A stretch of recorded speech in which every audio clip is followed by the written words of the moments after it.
당신이라면 15년 전 버린 진실과 다시 마주할 용기가 있습니까? 비 오는 날 저는 시장에 갈 이유가 없었습니다. 의사는 사람 많은 곳을 피하라 했고 무엇보다 그날따라 이유 없이 마음이 무거웠습니다. 그런데 이상했습니다. 차를 몰다가 시장 앞에서 핸들을 꺾게 됐습니다. 마치 누가 부르는 것처럼요. 검은 우산 하나 들고 내렸습니다. 빗소리가 요란했습니다. 그때였습니다. 애미 없는 티 내냐? 당장 꺼져. 그 소리에 발이 멈췄습니다. 시장 한복판 10살쯤 되어 보이는 아이 하나가 쫓겨나고 있었습니다. 깨진 장독대 옆에는 비빔밥이 흙바닥에 뒤섞여 있었습니다. 아이는 울지 않았습니다. 그저 쪼그려 앉아 작은 손으로 흙 묻은 밥알을 긁어 모으고 있었습니다. 10살 아이가 말입니다. 한 톨도 버리지 않으려는 듯 조용히 천천히요. 제 가슴이 먹먹해졌습니다. 전 아이에 왜 저렇게 조용하지? 저는 아이에게 다가갔습니다. 우산을 씌워주려던 순간이었습니다. 아이의 목에 걸린 그것을 본 순간 손에서 지팡이가 떨어졌습니다. 은색 훈장. 빛은 거의 발에 있었습니다.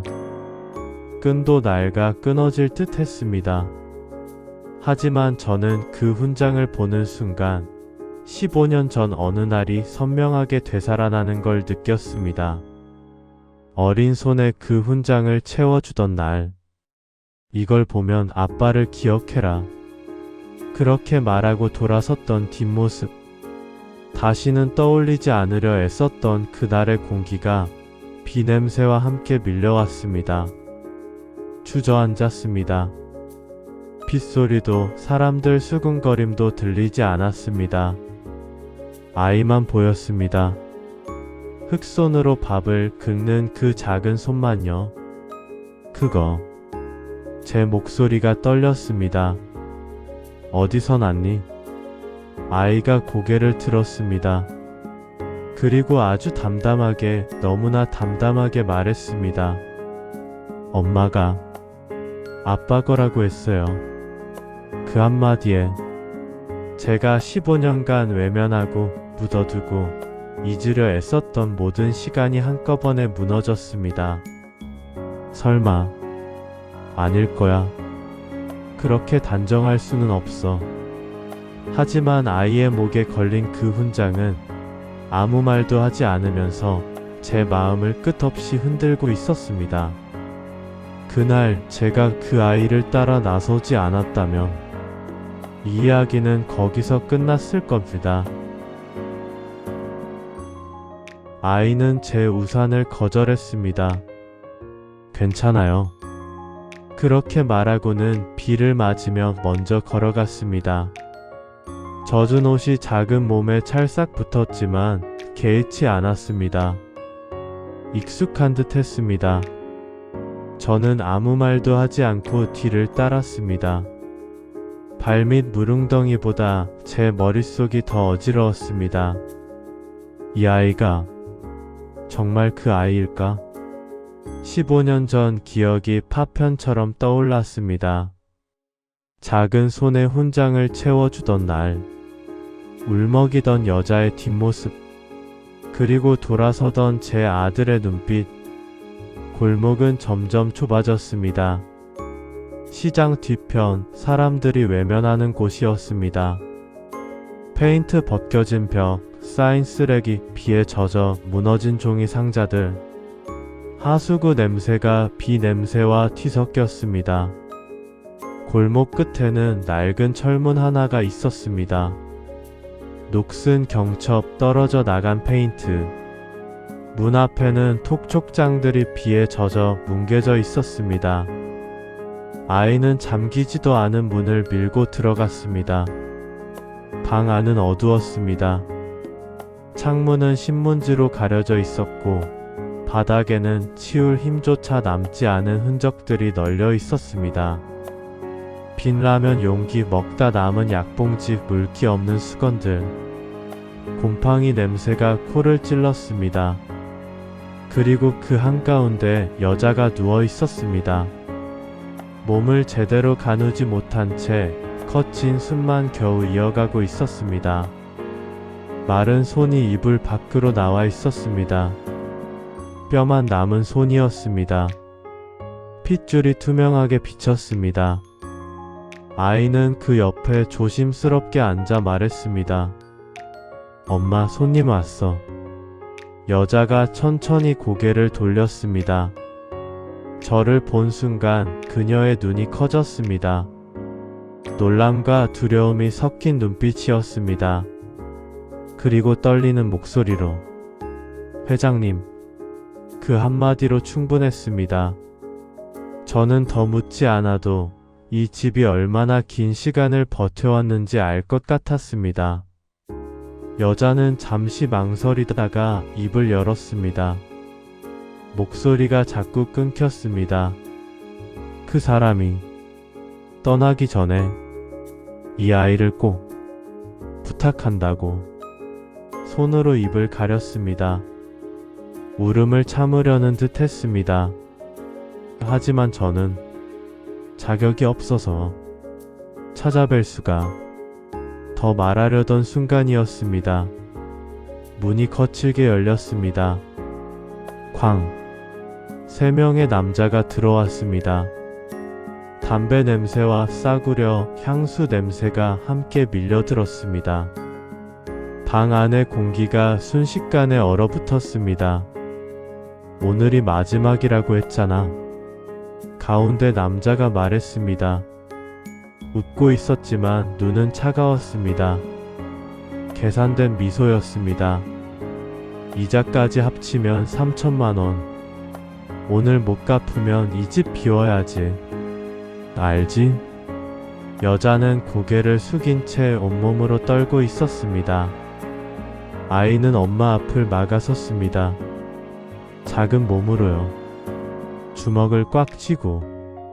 그 모습을 보는 순간 제 가슴이 뜨거워졌습니다. 저는 끝까지 듣지 않았습니다. 지갑을 꺼내지도 않았습니다. 돈으로 해결할 일이 아니었으니까요. 이건 책임의 문제였습니다. 이 아이와 어머니는. 제가 조용히 그러나 분명하게 말했습니다.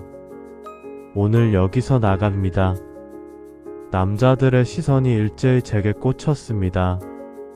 누군지 알아본 눈치였습니다. 하지만 쉽게 물러서지 않았습니다. 할아버지, 세상이 그렇게 호락호락하지 않습니다. 3천만 원은 내일 오전 10시까지 제 회사 법무팀으로 연락하십시오. 제 목소리가 평소보다 낮게 차갑게 깔렸습니다. 명함 드리겠습니다. 그리고 다시는 이 모녀에게 연락하지 마십시오. 제가 책임집니다. 명함을 꺼내 던지듯 건넸습니다. 남자들은 명함을 보고 서로 눈빛을 교환했습니다. 당황한 기색이 역력했습니다. 결국 뒤돌아 나갔습니다. 내일 연락드리겠습니다. 문이 닫혔습니다. 침묵이 흘렀습니다. 여자가 울기 시작했습니다. 소리 없이 그러나 온몸으로요. 어깨가 들썩였습니다. 죄송합니다. 정말 죄송합니다. 저는 아이의 손을 잡았습니다. 차갑고 작은 손이었습니다. 그 손을 꼭 쥐었습니다. 늦었지만 이제는 외면하지 않겠다. 그날 저는 이 두 사람을 데리고 집으로 돌아왔습니다. 검은 차 뒷좌석에서 아이는 창밖만 바라봤습니다. 빗방울이 창을 타고 흘렀습니다. 엄마는 제 손을 꼭 잡고 계속 고개를 숙였습니다. 입술이 파르르 떨렸습니다.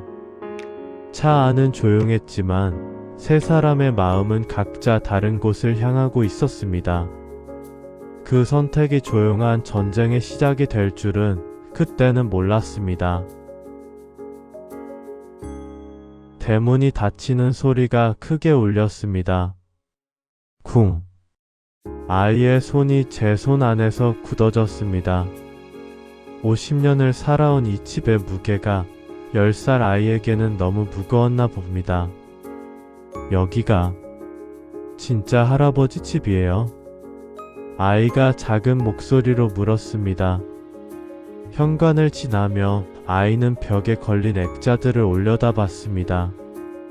낯선 얼굴들이 가득한 사진들이었습니다.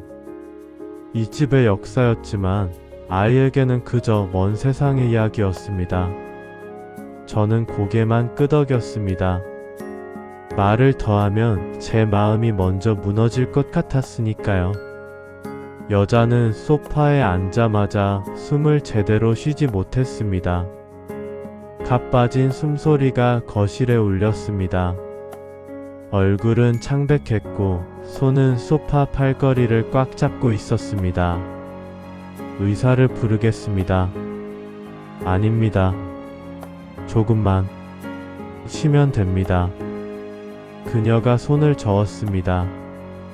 하지만 이마에 맺힌 식은땀이 거짓말을 하고 있었습니다.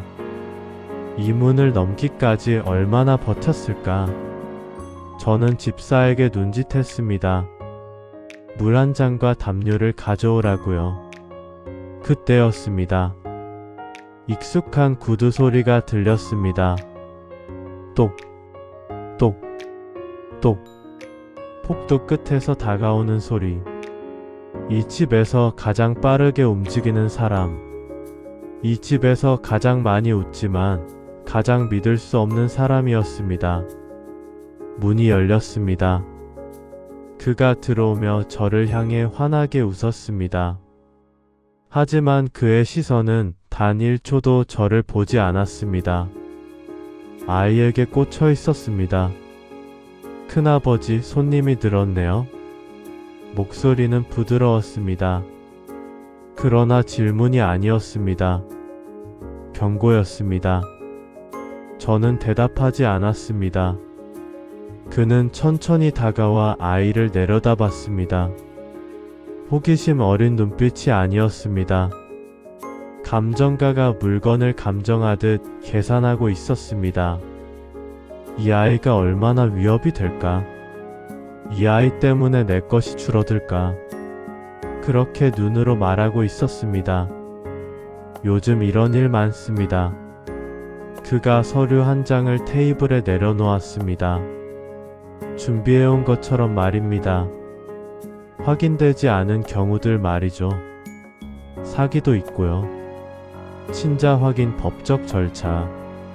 복잡합니다. 서류에는 유전자 검사, 법적 절차, 상속권 같은 단어들이 빼곡했습니다.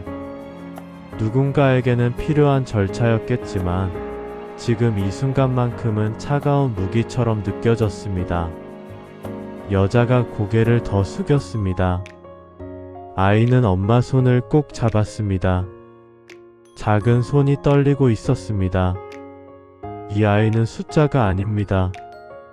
제가 차갑게 말했습니다. 서류도 아닙니다. 그의 미소가 조금 굳어졌습니다. 그렇다면 뭡니까, 큰아버지? 내 책임입니다. 짧은 침묵이 흘렀습니다. 저는 천천히 아이에게 시선을 돌렸습니다. 아이의 목에 걸린 그 훈장을요. 빛 바랜 은색이 거실 조명 아래서 희미하게 빛났습니다. 이 아이는 이 집에 있습니다. 제 목소리는 낮았지만 단단했습니다. 이에 있으면 정식으로 문제 삼으십시오. 법대로 하겠습니다. 그의 얼굴에서 미소가 완전히 사라졌습니다. 하지만 화를 내지는 않았습니다. 오히려 더 위험한 표정이었습니다. 차갑게 식은 눈빛이었습니다. 알겠습니다, 큰아버지. 그가 서류를 천천히 집어들고 돌아섰습니다. 법적으로 진행하겠습니다. 정확하게요. 실망시키지 않겠습니다. 문이 닫혔습니다. 여자가 떨리는 목소리로 말했습니다. 회장님, 저희 때문에 집안이 괜찮습니다. 저는 아이를 봤습니다. 아이는 훈장을 만지작거리고 있었습니다. 불안한 듯 그 차가운 금속을 계속 쓰다듬고 있었습니다. 이 아이를 지키는 것, 그게 제가 할 일입니다. 그날 밤 저는 창문을 통해 불 켜진 별채를 봤습니다. 그곳에서 전화 소리가 들렸습니다. 여러 통이 목소리가 높아졌다 낮아졌다를 반복했습니다. 싸움은 이제 시작이었습니다. 조용하지만 치열한 싸움이었습니다. 회의실은 냉기로 가득했습니다. 에어컨 때문이 아니었습니다. 사람들의 시선 때문이었습니다. 저는 일부러 넥타이를 매지 않았습니다. 단정함보다 중요한 게 있었으니까요. 진심이었습니다. 긴 테이블 건너편에 그가 앉아 있었습니다. 양복은 완벽했고 서류는 빈틈없었습니다. 큰아버지. 그가 입을 열었습니다. 감정은 이해합니다. 하지만 회사는 감정으로 움직이지 않습니다. 서류가 테이블 위로 밀려왔습니다. 유전자 검사 결과가 없습니다. 법적 인정도 없습니다. 이 아이가 정말 누구의 자식인지 증명할 수 있습니까? 변호사들이 고개를 끄덕였습니다. 맞는 말이지. 저도 알고 있었습니다. 하지만 맞는 말이 늘 옳은 건 아니야. 그래서 어쩌자는 겁니까? 제가 물었습니다. 이 아이를 내쫓자는 겁니까? 내쫓는 게 아닙니다. 그가 웃었습니다. 확인하자는 겁니다. 정확하게, 법적으로요. 그 순간이었습니다. 회의실 문이 열렸습니다. 아이가 들어왔습니다.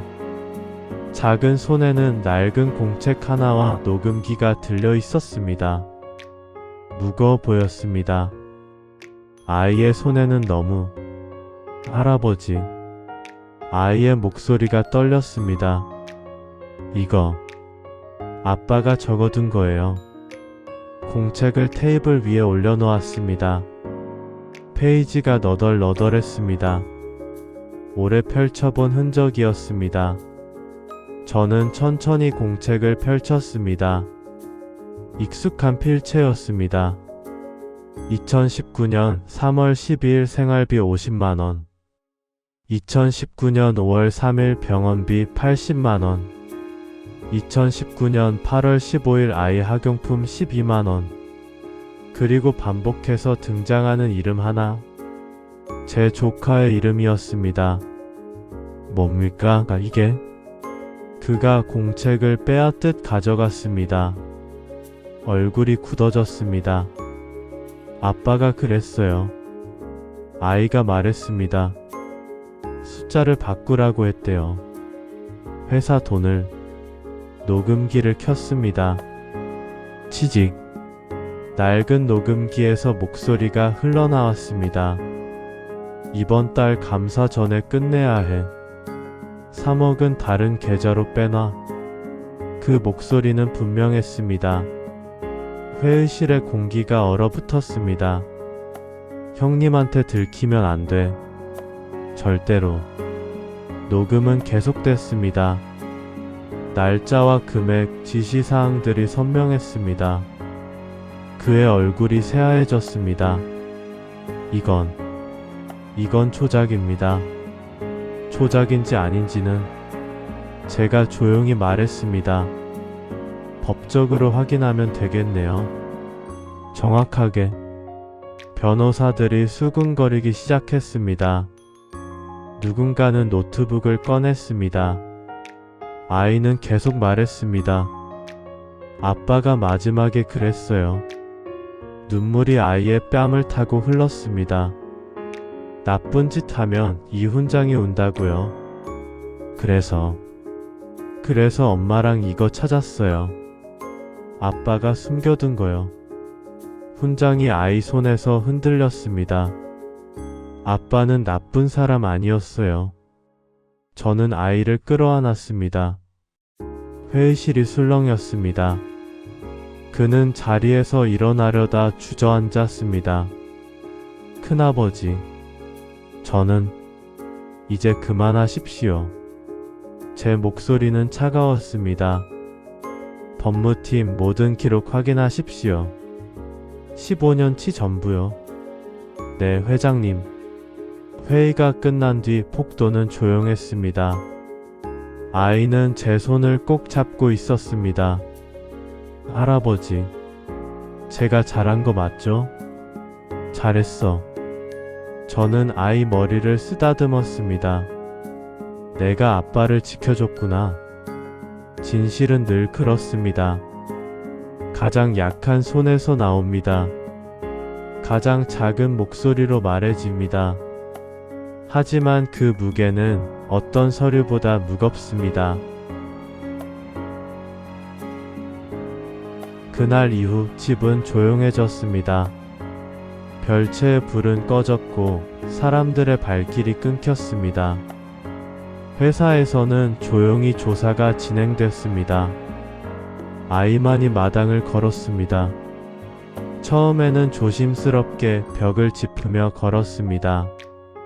이 집이 정말 자기 것인지 확신하지 못하는 것처럼요. 하지만 시간이 지나면서 아이는 달라졌습니다. 마당에서 뛰기 시작했습니다. 웃음소리가 들렸습니다. 50년 된 이 집에 처음 들리는 소리였습니다. 할아버지, 여기 꽃 피었어요. 정원 구석에 핀 들꽃을 보며 아이가 소리쳤습니다. 저는 창가에 서서 그 모습을 바라봤습니다. 이게 맞는 거겠지. 가슴 한편이 따뜻해졌습니다. 며느리는 병원 치료를 받기 시작했습니다. 의사는 고개를 저었습니다. 늦었다고 했습니다. 하지만 며느리는 포기하지 않았습니다. 조금만 더. 제발 조금만 더. 이 아이 곁에 있고 싶습니다. 그녀의 눈빛은 간절했습니다. 봄이 왔습니다. 벚꽃이 흩날리는 날 저는 아이를 불렀습니다. 지우야, 오늘 갈 곳이 있다. 어디요? 내 아버지 만나러 가는 거다. 차는 조용히 달렸습니다. 아이는 창밖만 보고 있었습니다. 묻지 않았습니다. 알고 있었나 봅니다. 묘소는 산 중턱에 있었습니다. 햇빛이 따뜻했고 바람이 불었습니다. 벚꽃잎이 바람에 날렸습니다. 묘비 앞에 섰습니다. 고 김진우. 아이는 한참을 묘비를 바라봤습니다. 그러고는 천천히 무릎을 꿇었습니다. 아빠. 작은 목소리였습니다. 저예요. 지우. 바람이 불었습니다. 엄마가 아빠 이야기 많이 해줬어요. 착한 사람이었다고. 따뜻한 사람이었다고요. 아이는 가방에서 훈장을 꺼냈습니다. 빛 바랜 은색 훈장. 15년간 아이의 목에 걸려있던 유일한 아버지의 흔적이었습니다. 할아버지가 그랬어요. 아이가 훈장을 쓰다듬었습니다. 아빠가 마지막에 좋은 일 했대요. 나쁜 사람들 막으려고 했대요. 저는 고개를 끄덕였습니다. 그랬습니다. 제 아들은 마지막 순간 잘못된 일을 바로잡으려 했습니다. 조카의 비리를 막으려다 사고를 당했습니다. 그 진실을 알게 된 건 아이가 가져온 녹음기 때문이었습니다. 이제 아이가 말했습니다. 이거 돌려줘야 할 것 같아요. 훈장을 묘 앞에 조심스럽게 내려놓았습니다.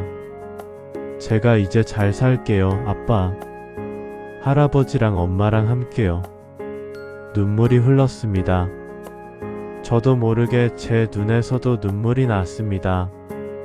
미안하다, 진우야. 제가 무릎을 꿇었습니다. 아버지가 너무 늦게 알았구나. 너를 지켜주지 못했어. 바람이 더 세게 불었습니다. 벚꽃이 눈처럼 쏟아졌습니다. 아이가 제 손을 잡았습니다. 할아버지, 울지 마세요. 그 작은 손이 저를 일으켜 세웠습니다. 아빠가 그랬어요. 할아버지는 좋은 분이래요. 바쁘셔서 못 만난 거래요. 그래. 저는 아이를 안았습니다. 무겁지도 가볍지도 않았습니다. 그냥 가족의 무게였습니다. 산을 내려올 때 아이가 물었습니다. 할아버지, 이제 저 여기서 계속 살 수 있는 거죠? 그럼. 저는 확신 있게 대답했습니다. 너는 이제 우리 집 사람이야. 진짜요? 진짜다. 아이가 웃었습니다. 15년 만에 이 집에 진짜 웃음이 돌아왔습니다. 저녁에는 3명이 함께 밥을 먹었습니다. 며느리는 많이 먹지 못했지만 계속 웃고 있었습니다. 회장님, 정말 감사합니다. 이제 그만 그러십시오. 저는 밥을 더 떠주었습니다. 우리가 가족인데 뭘. 그날 밤 저는 아들의 방에 들어갔습니다. 15년간 그대로 둔 방이었습니다. 책상 위에는 어린 시절 사진이 있었습니다. 웃고 있는 아들의 얼굴이요. 진우야, 제가 사진에 말했습니다. 내 아들 잘 키울게. 약속한다. 사진 속 아들은 그저 웃고 있었습니다.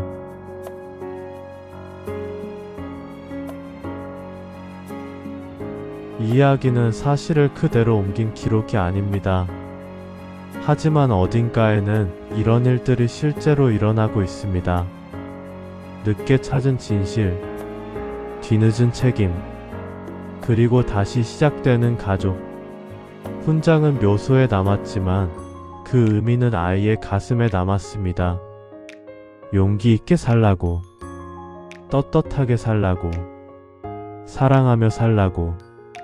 그게 아버지가 남긴 마지막 메시지였으니까요. 에필로그. 여러분, 이 이야기를 끝까지 들어주셔서 감사합니다. 우리는 살면서 많은 선택을 합니다. 어떤 선택은 빠르게 하고 어떤 선택은 평생을 미루기도 합니다. 하지만 중요한 건 이겁니다. 늦었다고 생각할 때가 가장 빠른 때다. 할아버지는 15년이 지나서야 손자를 만났습니다. 많이 늦었습니다. 하지만 그 순간부터 진짜 가족이 되었습니다. 여러분 곁에도 혹시 이런 사람이 있지 않나요? 미뤄둔 사과, 하지 못한 고백, 돌아가신 분께 전하지 못한 말. 오늘이 그 시작이 될 수 있습니다. 이 이야기가 조금이라도 마음에 와닿으셨다면 좋아요 버튼으로 응원해주세요. 그리고 구독을 눌러주시면 앞으로도 이런 따뜻한 이야기들을 계속 전해드리겠습니다. 알림 설정까지 해두시면 새로운 이야기가 올라올 때마다 가장 먼저 만나보실 수 있습니다. 댓글로 이야기 나눠주세요. 여러분에게도 뒤늦게 찾은 소중한 인연이 있나요? 미뤄둔 말, 오늘 전하고 싶은 사람이 있나요? 여러분의 이야기가 궁금합니다. 기억하세요.